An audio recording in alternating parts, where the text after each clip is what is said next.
பரிசுத்த வேதாகமம் புதிய ஏற்பாடு 2 கொரிந்தியர் 9ஆம் அதிகாரம். இறை மக்களுக்கு செய்யும் அறப்பணி. இறை மக்களுக்கு செய்யும் அறப்பணியை குறித்து உங்களுக்கு நான் தொடர்ந்து எழுத தேவையில்லை. உங்களுக்குள்ள ஆர்வம் எனக்கு தெரிந்ததே. அதை குறித்து மசிதோனிய மக்களிடம் பெருமையோடு பேசியிருக்கிறேன். அக்காயா மாநில மக்கள் கடந்த ஆண்டிலிருந்தே அதற்கான ஏற்பாடுகளை செய்து வருகிறார்கள் எனவும் சொல்லி இருக்கிறேன்.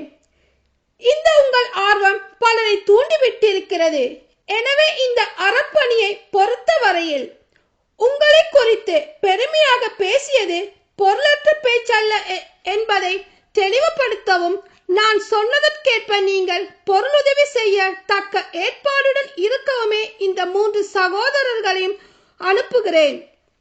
என்னோடு வரும் மசதோனியர் நீங்கள் பொருளுதவிக்கான ஏற்பாடுகளை செய்யவில்லை என்று கண்டால் நாங்கள் வெட்கமுற வேண்டியிருக்கும், நீங்களும் வெட்கமுற வேண்டியிருக்கும் என சொல்ல வேண்டியதில்லை.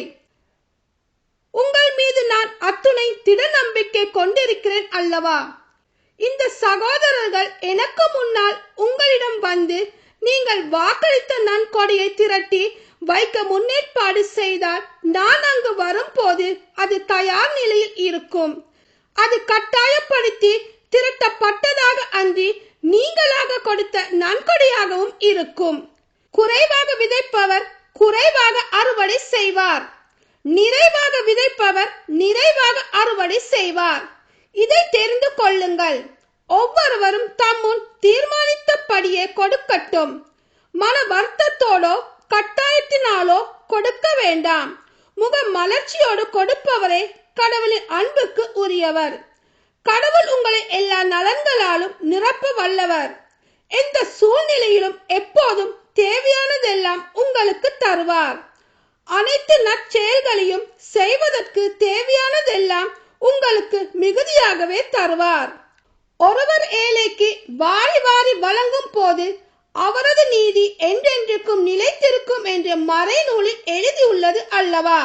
விதைப்பவருக்கு விதையையும் உண்பதற்கு உணவையும் வழங்குபவர் விதைப்பதற்கு வேண்டிய விதைகளை வழங்கி அவை முளைத்து வளரச் செய்து அறச்செயல்களாகிய விளைச்சலை மிகுதியாக தருவார். நீங்கள் எல்லா வகையிலும் செல்வராகி வல்லமை மிகுந்தவர்களாய் விளங்குவீர்கள்.